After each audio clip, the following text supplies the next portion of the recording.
आहोत विविध क्षेत्रातील महत्त्वाच्या बातम्यांचा वेगवान आढावा सुपरफास्ट 100 मधून।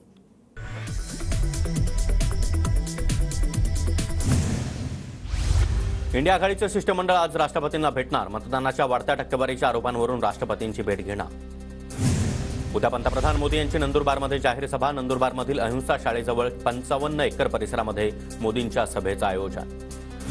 काँग्रेसच्या नेत्या प्रियंका गांधी यांचा आजचा महाराष्ट्र दौरा रद्द। महाविकास आघाडीचे उमेदवार गोवाल पाडवी यांच्या प्रचारासाठी नंदुरबारमध्ये सभेचं आयोजन केलं होतं। नरेंद्र मोदी 15 मे रोजी कल्याणमध्ये, श्रीकांत शिंदे यांच्या प्रचारासाठी मोदींची कल्याण पश्चिमेत सभा होणार।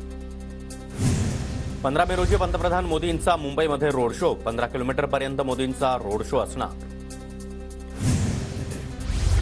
मनसेला 17 तारखेला शिवाजी पार्क इथं सभा घेण्यास परवानगी। पंतप्रधान नरेंद्र मोदी आणि राज ठाकरे एकाच व्यासपीठावर येणार। डोंबिवलीमध्ये महायुती पदाधिकारी आणि कार्यकर्त्यांची महत्त्वाची बैठक संपन्न। मोदी आणि राज ठाकरे यांच्या सभेच्या नियोजनासाठी बैठकीचं आयोजन।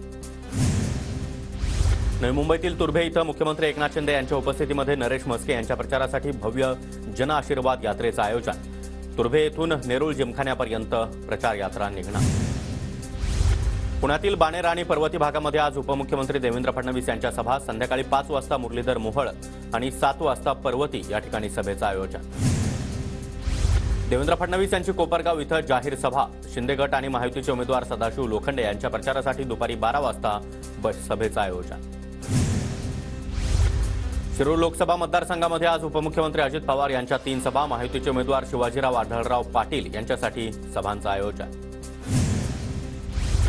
श्रीरामपूर इथं थत्ते मैदानावर उद्धव ठाकरे आणि शरद पवार यांची जाहीर सभा। महाविकास आघाडीचे उमेदवार भाऊसाहेब वाकचौरे यांच्या प्रचारासाठी सभा होणार। बीडच्या अंबाजोगाईमध्ये आज शरद पवार यांची सभा। महाविकास आघाडीचे उमेदवार बजरंग सोनवणे यांच्या प्रचारासाठी संध्याकाळी 6 वाजता सभेचं आयोजन। नवी मुंबईमध्ये आदित्य ठाकरे यांची आज रॅली। आदित्य ठाकरे आज 6 वाजता कर्जत आणि रात्री 8 वाजता उरणमध्ये सभा घेणार। पुण्यातील हडपसरमध्ये आज महाविकास आघाडीचा रोड शो। महाविकास आघाडीचे उमेदवार अमोल कोल्हे आणि आमदार रोहित पवार यांचा सकाळी 10 वाजता रोड शो होणार। राज ठाकरे यांची उद्या पुण्यामध्ये, महायुतीचे उमेदवार मुरलीधर मोहोळ यांच्या प्रचारासाठी जाहीर सभा।